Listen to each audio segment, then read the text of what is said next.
today we are going to start with the next topic, that is the Ohm's law. So till now हमने क्या क्या cover किया है, what we have covered, हमने cover किया introduction of the chapter, हमने cover किया that current carriers, current, drift velocity. And जब भी आप ड्रिफ्ट वेलोसिटी पढ़ रहे हो you must know the expression. And drift velocity करने से पहले आपको ऊपर ये चीज़ बतानी पड़ेगी दैट u1 plus u2 plus u3 so up to un upon n is equals to 0 होता है. You have to tell this thing, तभी आप इसकी वैल्यू लास्ट में जाके 0 पुट करोगे और आप सीधा ड्रिफ्ट वेलोसिटी शुरू कर रहे हो. आप यू से सी माई नोट्स. हम लोग क्या करेंगे, पहले हमें कनेक्टर बना लेते हैं, उसमें इतना ही तुमने एल रिप्रेजेंट कर दिया, ए रिप्रेजेंट कर दिया, ई रिप्रेजेंट कर दिया, पर एक E is equals to F upon Q start करने से पहले लिख तो दो एटलीस्ट कि E is the influence, E is the electrical field and the conductor is in under the influence of that field. You must have written that. आपको लिखना पड़ेगा वहाँ पे, ठीक है, समझ आया. और उसके बाद उसके ड्रिफ्ट वेलोसिटी को मोबिलिटी किया, relationship between current and drift velocity किया. अब हम क्या करने जा रहे हैं, अब हम ओम्स लॉ करने जा रहे हैं. अब आप सब बोलोगे मैम हमने ओम्स लॉ किया हुआ है. We have done already the Ohm's law, we have done already the Ohm's law, but हम बहुत बेसिक करेंगे ओम्स लॉ का. तो Ohm's law is discovered by the George Simon, ठीक है, साइंटिस्ट थे, उनका नाम था. उन्होंने क्या बोला था, the potential difference across the two terminals of a conductor is directly proportional to the current flowing through it at a given temperature. So Ohm's law ने क्या कहा था, this law states that the temperature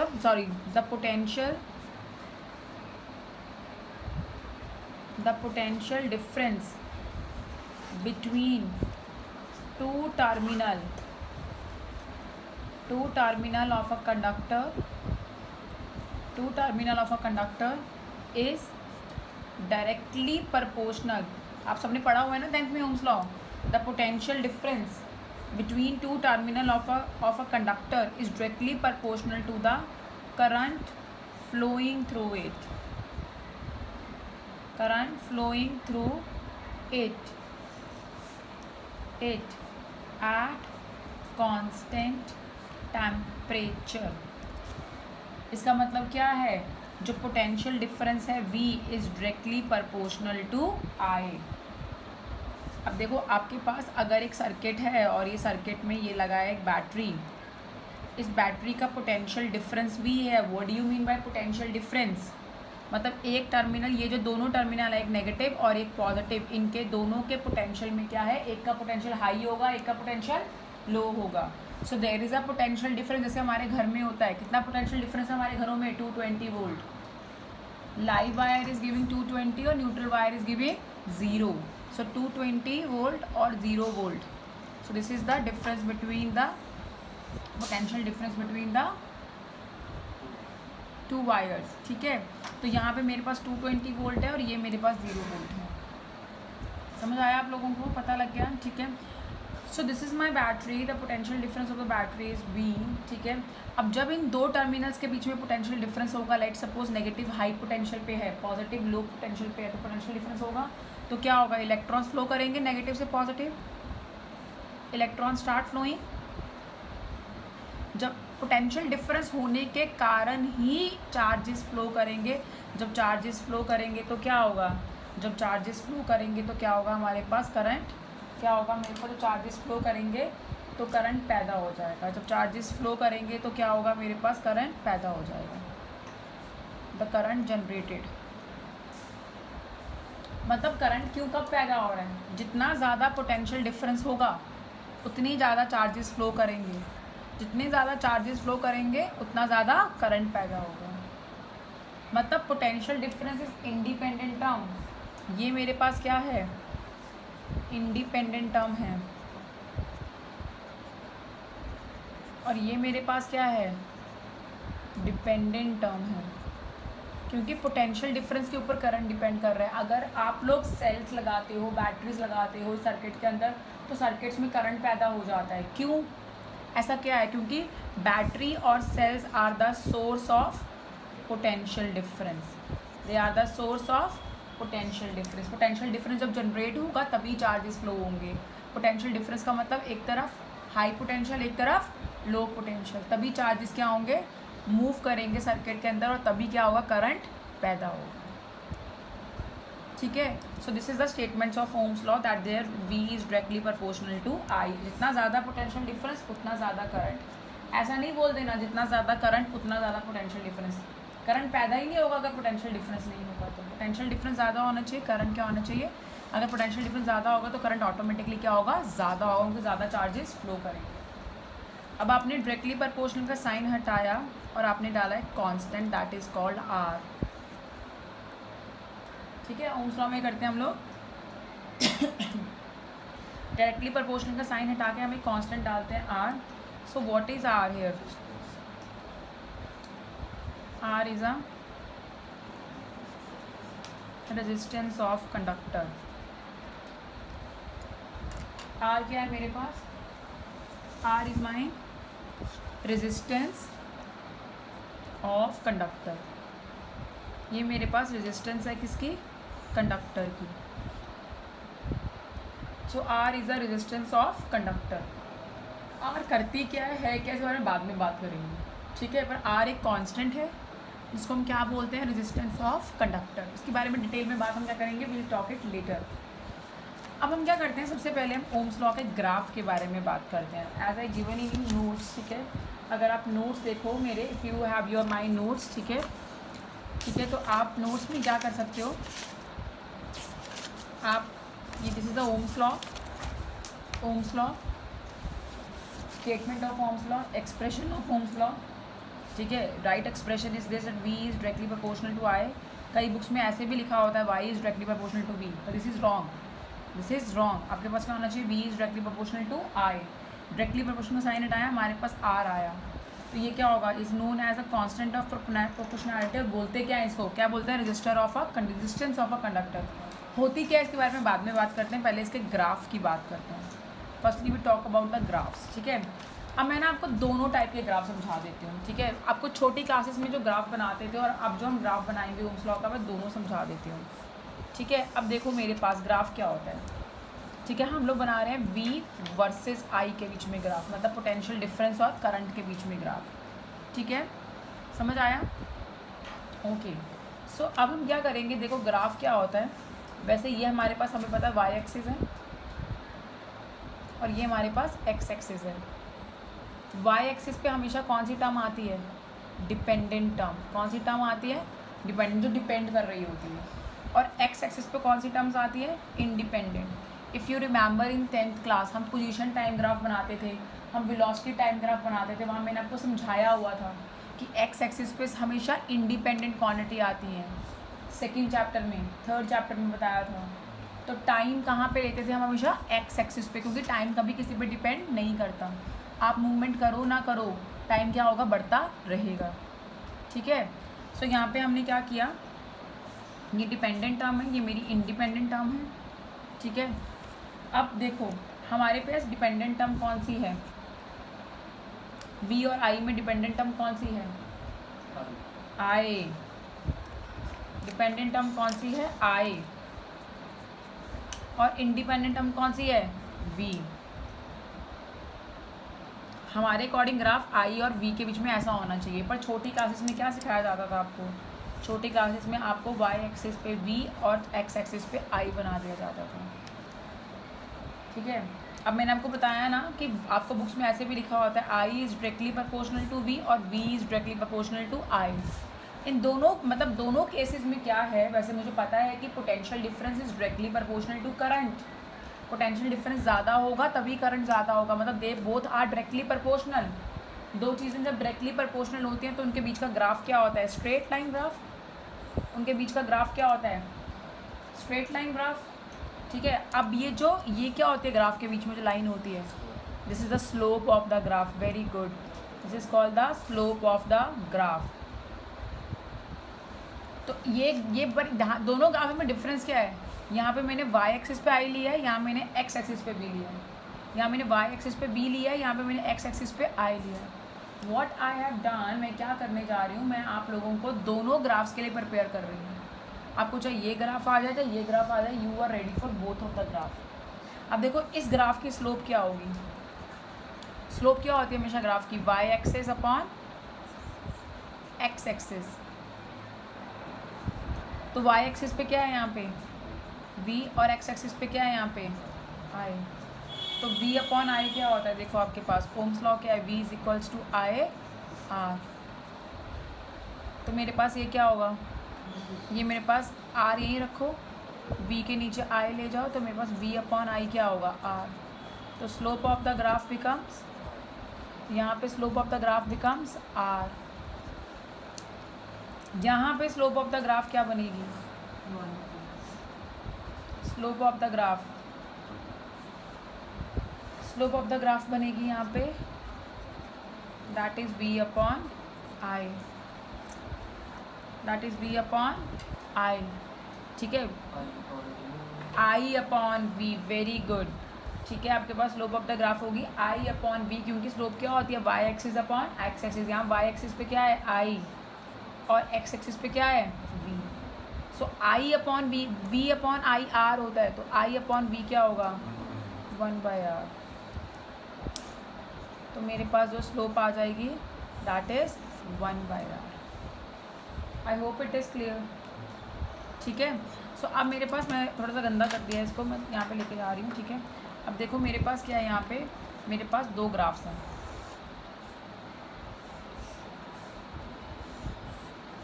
एक है i upon v और एक है v upon i। दोनों के बीच में स्ट्रेट लाइन है क्योंकि दे आर डायरेक्टली प्रोपोर्शनल। ये स्लोप हो गई r and this will be the 1/r।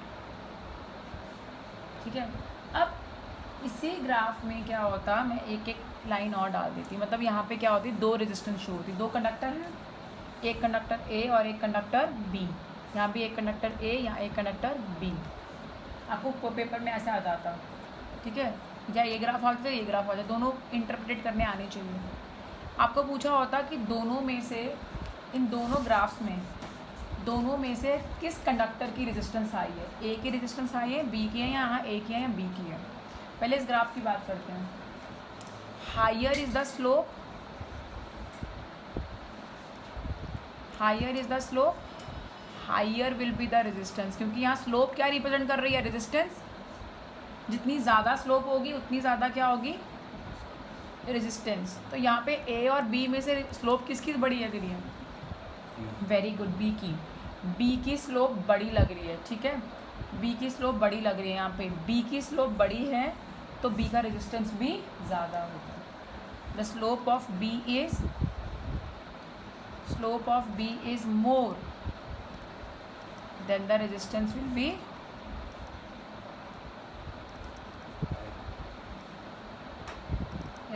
Will be more.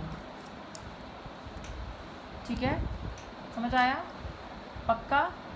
ठीक है, एंड व्हाट हैपन हेयर, यहाँ पे स्लोप क्या है 1/r, यहाँ पे स्लोप क्या है 1/r। Slope is 1/r here, slope is 1/r here, on the both side the slope is 1/r, slope is 1/r। अब क्या होगा, अब देखो उल्टा चलोगे, यहाँ पे रेजिस्टेंस का उल्टा है, तो जहाँ स्लोप ज़्यादा होगी वहाँ रेजिस्टेंस कम होगी। यहाँ पे स्लोप ज़्यादा है और उसकी रेजिस्टेंस क्या हो जाएगी, फिर कम हो जाएगी, क्योंकि यहाँ पे स्लोप है क्या, यहाँ पे स्लोप है, यहाँ पे स्लोप क्या है 1/r। If slope is greater then the resistance will be lesser. ठीक है, तो इस केस में क्या होगा, higher is the slope, higher is the slope, lesser will be the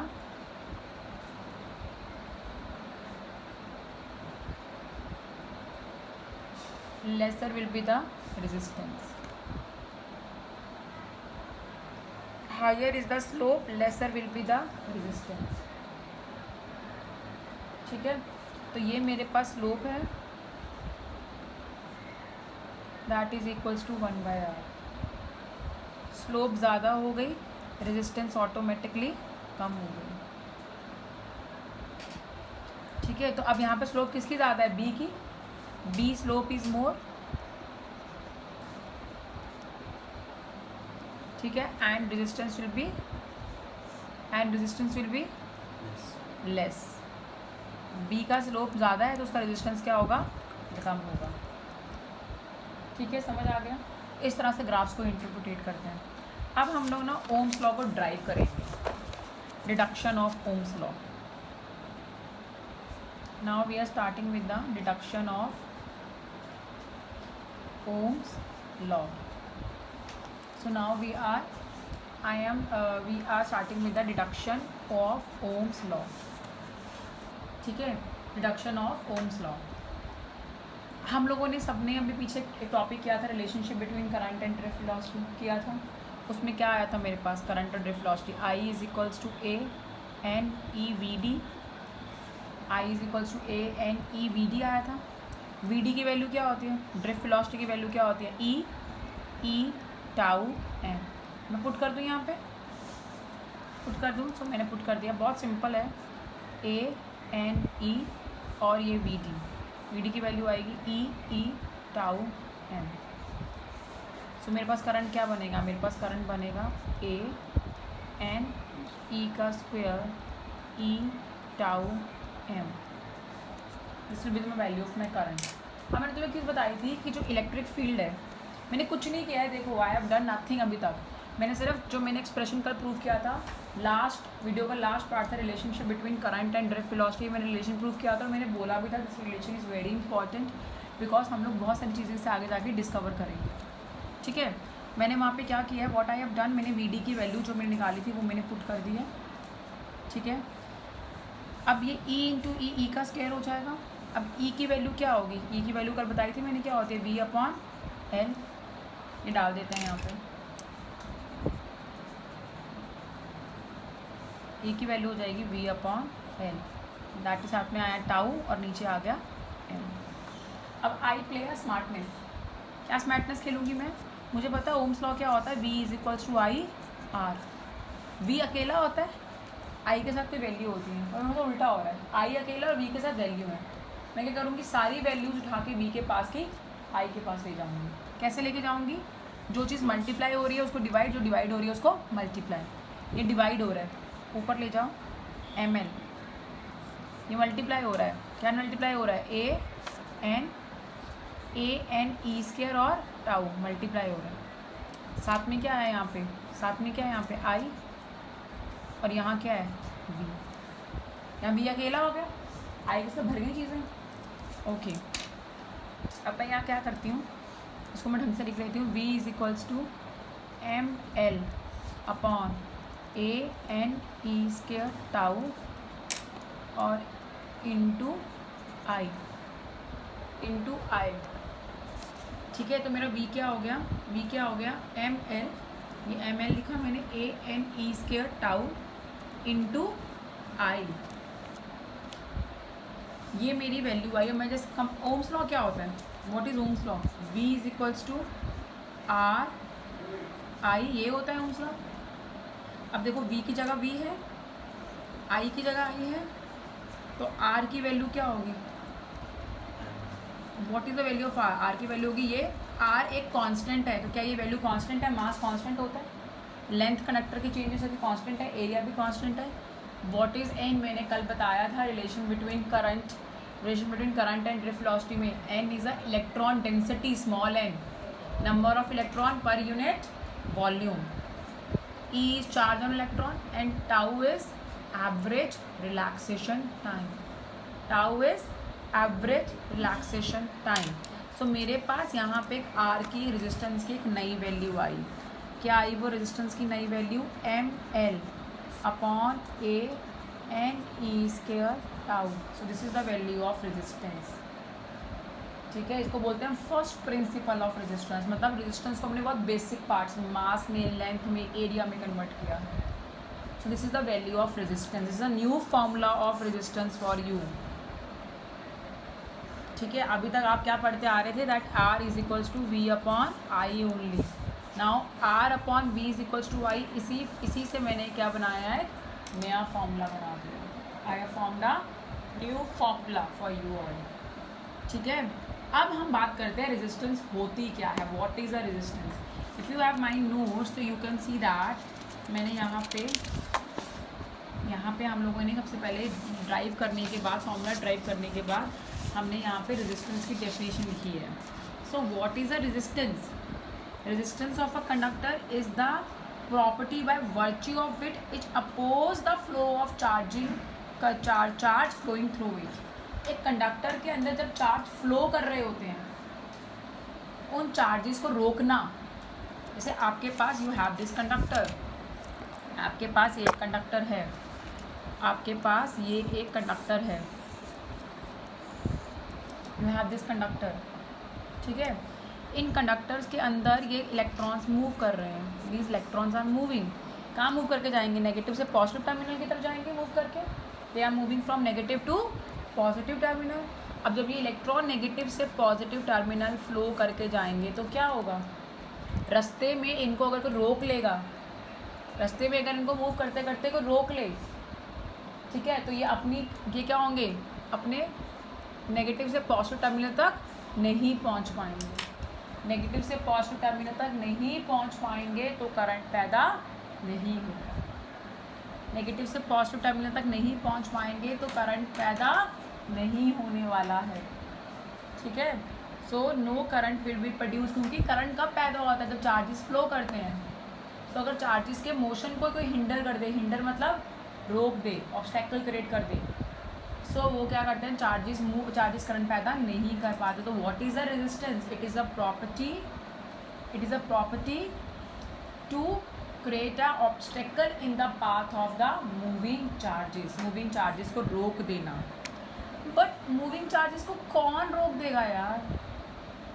मतलब ऐसा क्या है वायर्स में? तुम लोग तो चलो मूव कर रहे हो, तुम्हारे फ्रेंड ने तुम्हें पीछे खींच लिया, तुम्हें आगे जाने नहीं दिया, तुम्हारे तो पर ऐसा क्या होता है कि एक वायर के अंदर, कॉपर की वायर है, मैंने बोला कॉपर की वायर के अंदर 5 ओम की रेजिस्टेंस है. अब रेजिस्टेंस क्या है? Resistance is basically a kind of property. Resistance क्या है? Resistance is basically a kind of property. क्या कर रही है ये चार्जेस को फ्लो करने नहीं दे रही है. किस वजह से फ्लो करने नहीं दे रही है? Due to the collisions. मैंने कल भी ये वर्ड बोला था, collisions among the charges. Among the charges. अब ये जब चार्जेस मूव करते हुए जा रहे हैं, जैसे ये चार्जेस, सपोज करो ये इलेक्ट्रॉन है, ये मूव करता हुआ जा रहा है, कोई दूसरा इलेक्ट्रॉन आके इसे हिट कर जाए, कोलाइड कर जाए, इसके साथ हिट कर जाए, तो क्या होगा? इसकी डायरेक्शन चेंज हो जाएगी. अब ये नेगेटिव से पॉजिटिव नहीं पहुंच पाएगा, नेगेटिव से पॉजिटिव नहीं पहुंच पाएगा. अभी नेगेटिव से पॉजिटिव नहीं पहुंच पाएगा तो करंट कैसे पता करेगा? What I said, what is a current? Rate of flow of charges in particular direction.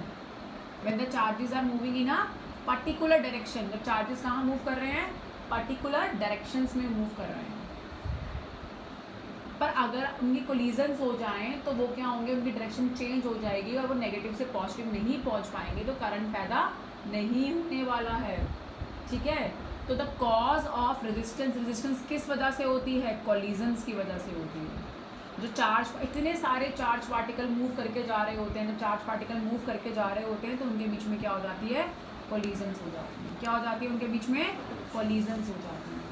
और कोलिजन्स के कारण क्या होता है? हमारी चार्ज पार्टिकल अपने पाथ से भटक जाते हैं और इस प्रॉपर्टी को हम क्या बोल देते हैं? रेजिस्टेंस. जैसे आपके पास यहाँ पे मैंने लास्ट में कॉज ऑफ रेजिस्टेंस लिखा हुआ है. The resistance of a given conducting material is due to the frequent collisions of drifting electron. Drifting मतलब जो नेगेटिव से पॉजिटिव की तरफ बढ़ रहे थे, उनके बीच में कोलिजन होता है. ठीक है, विद आइंस और एटम्स और a conductor while drifting towards the positive end of the conductor. जब आपके पास नेगेटिव इलेक्ट्रॉन्स जो नेगेटिव एंड से कहाँ जा रहे होते हैं? पॉजिटिव एंड की तरफ जा रहे हैं. हमने लिस्ट में लिखा है नीचे, drifting towards the positive end of the conductor. उनके बीच में जब कोलिजन्स होगा, जब उनके बीच में क्या होगा? उन इलेक्ट्रॉन्स के बीच में जो एक पर्टिकुलर डायरेक्शन में मूव कर रहे थे, जब उनके बीच में फ्रिक्वेंट कोलिजन्स होगा तो उसकी वजह से क्या पैदा होगी? रेजिस्टेंस जनरेट हो जाएगी. ठीक है, गॉट इट? समझ आया? ठीक है, पता लग गया आप लोगों को? ठीक है, और ये आर वी अपॉन आई होता है, इसकी यूनिट ओम होती है. ठीक है, ये आर वी अपॉन आई होता है, इसकी रेजिस्टेंस ओम होती है. ठीक है, और 1 ohm is equal to 1 volt upon 1 ampere होगा. ठीक है, जब भी आपको 1 ओम डिफाइन करना है तो आपके पास वोल्टेज कितना होना चाहिए 1 वोल्ट का और करंट होना चाहिए 1 एम्पेयर का।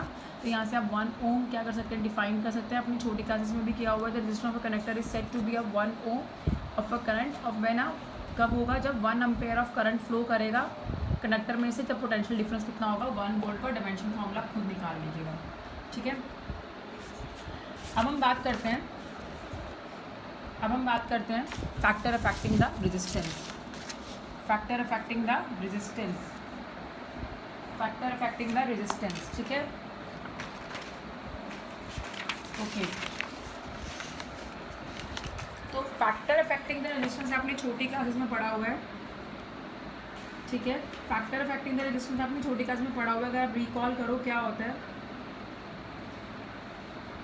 आपको क्या होता है, कुछ किसी को अगर आइडिया हो, अगर आप याद कर सकते हो, ठीक है। तो देखो, अब देखो फटाफट,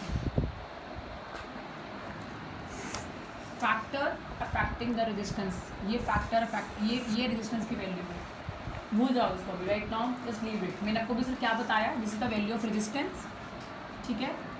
रेजिस्टेंस होती क्या है, what is the resistance, to create a obstacle. Obstacle word use कर सकते हो, रेजिस्ट वर्ड यूज़ कर सकते हो, हिंड्रेंस वर्ड यूज़ कर सकते हो। इसका मतलब क्या होता है, रोकना। हिंड्रेंस का मतलब भी रोकना। जैसे आपको आपकी पढ़ाई के लिए कौन हिंडर करता है, सुस्ती, लेजीनेस, ठीक है, मोबाइल, व्हाट्सएप, टिकटॉक तो बंद हो गया आजकल, स्नैपचैट, ये सब आपके क्या हैं, they all are your resistance. They create a path, they create a hindrance path in your studies. तो वैसे ही जब करंट पैदा होता है, तो करंट पैदा करने के लिए चार्जेस मूवमेंट होनी चाहिए, and charges movement should be from negative to positive. अब वो जो चार्जेस मूव करते हैं उनके पाथ को रोक देती है कौन, collision, that is the cause of the resistance. अब रेजिस्टेंस डिपेंड किस पे करती है, what are the factor that affect resistance.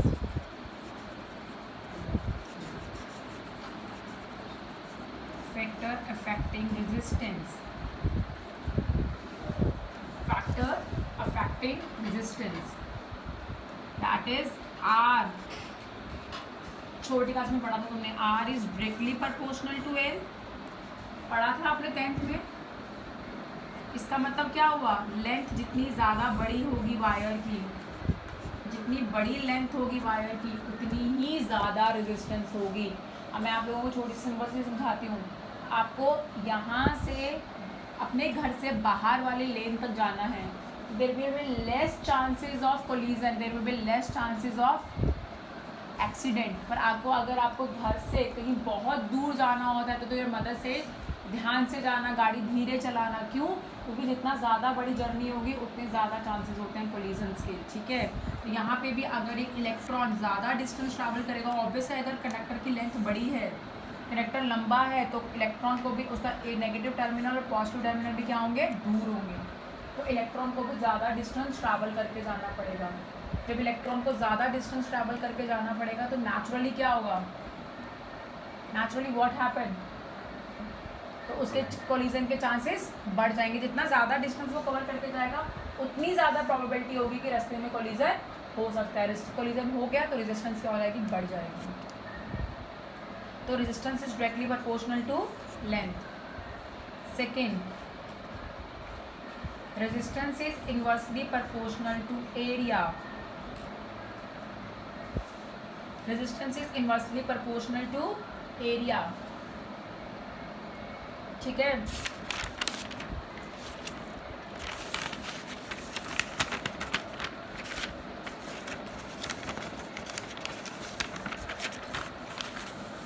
अब देखो यहाँ पे आपके पास ये एक वायर है, इसका एरिया है ए, और ये एक वायर है, इसका एरिया ये है छोटू सा ए। कौन सा एरिया ज़्यादा, नेचुरली ये।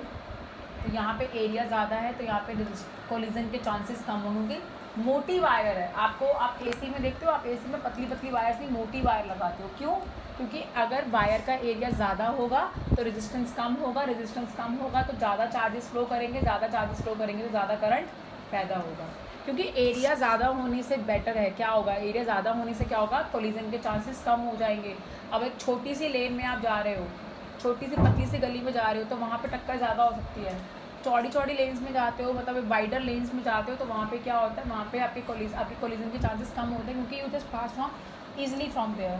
तो यहाँ पे जब इलेक्ट्रॉन जब इस वायर से पास करेंगे तो दे हैव अ प्रोबेबिलिटी कि वो ईजिली पास कर जाएँ विदाउट एनी कोलिजन। पर यहाँ पे क्या हो सकते हैं, they can hit each other, hit कर गए, कोलिजन हो गया, रेजिस्टेंस बढ़ गया। तो मेरे पास यहाँ पे दो चीज़ें आई, ठीक है। अच्छा, रेजिस्टेंस टेम्परेचर पे भी डिपेंड करता है, और उसके बारे में हम बाद में बात करेंगे।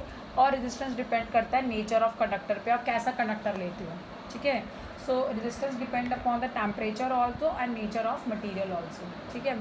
सो अब देखो दैट रेजिस्टेंस की मेरे पास जो मेनली जो दो टर्म्स आई, resistance is directly proportional to length and it is inversely proportional to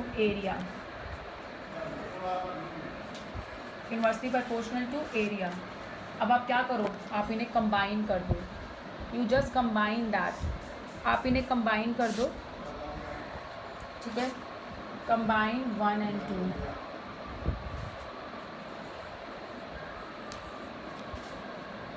तो आपके पास क्या हो जाएगा, that resistance is directly proportional to L upon A, resistance is directly proportional to L upon A। आपने डायरेक्टली प्रोपोर्शनल का sign हटाया और आपने क्या डाला, एक constant that is called rho. ये आपने छोटी क्लास में किया हुआ है, resistance is directly proportional to length and inversely proportional to area. आपने डायरेक्टली प्रोपोर्शनल का साइन हटाया और आपने क्या डाला, रो। व्हाट इज रो, ये सिंबल किसका होता है, rho, and this is called resistivity of a conductor. क्या होता है ये, resistivity of a conductor, resistivity of a conductor. अब ये होती क्या है मैं बताती हूँ, ठीक है। पर मेरे पास फॉर्मूला क्या है, R is equals to rho L A। आपने रेजिस्टेंस का फॉर्मूला क्या निकाला था, अभी निकाला था M L A N E square, sorry ऐसे लिखिए, R is equals to M L N E square tau और A पीछे लिख दो। अब इसको और इसको कंपेयर करो, R की जगह R है, L की जगह L है, A की जगह A है, तो रो की वैल्यू क्या है, what is the value of rho, M upon N E square tau. This is the value of resistivity. हमने, मैं फिर से एक बार बता रही हूँ आपको, I just let you know once again. आपके पास रेजिस्टेंस क्या है, रेजिस्टेंस का फॉर्मूला था पहले मेरे पास V अपॉन आई, रेजिस्टेंस का फॉर्मूला था पहले मेरे पास V अपॉन आई। अभी मैंने क्या फाइंड आउट किया, ML upon AN E square tau, ML upon AN E square tau. एक फॉर्मूला और पढ़ा था हम लोगों ने 10th में, R is equals to rho upon LA।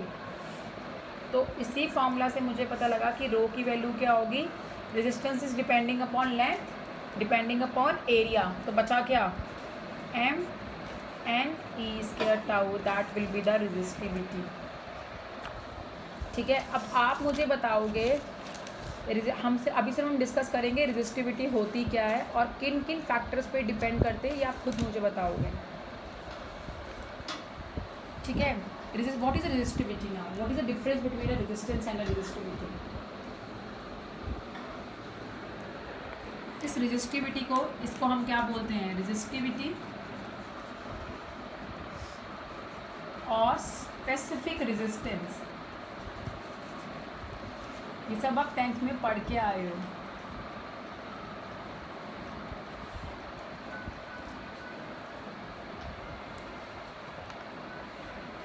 देखो पहले जो रेजिस्टिविटी को डिफाइन करते हैं, बहुत सिंपल तरीका है रेजिस्टिविटी को डिफाइन करने का। R क्या होता है, रो LA। अगर L को 1 मीटर कर दो, लेंथ ऑफ कंडक्टर 1 मीटर कर दो और एरिया 1 मीटर स्क्वायर कर दो,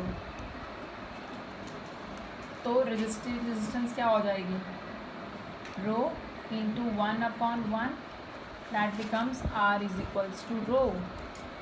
Then the resistivity depends upon the resistance of a conductor. तो आप क्या बोल सकते हो, when the length of a conductor is 1 meter and area is 1 meter square, the resistivity of a conductor is said to be a resistance of the conductor.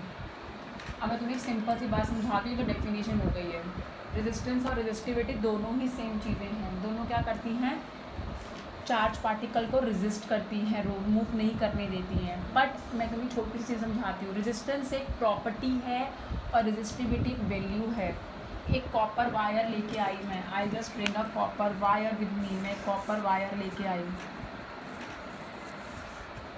मेरे को बोला गया इस कॉपर वायर की रेजिस्टेंस 5 ओम है.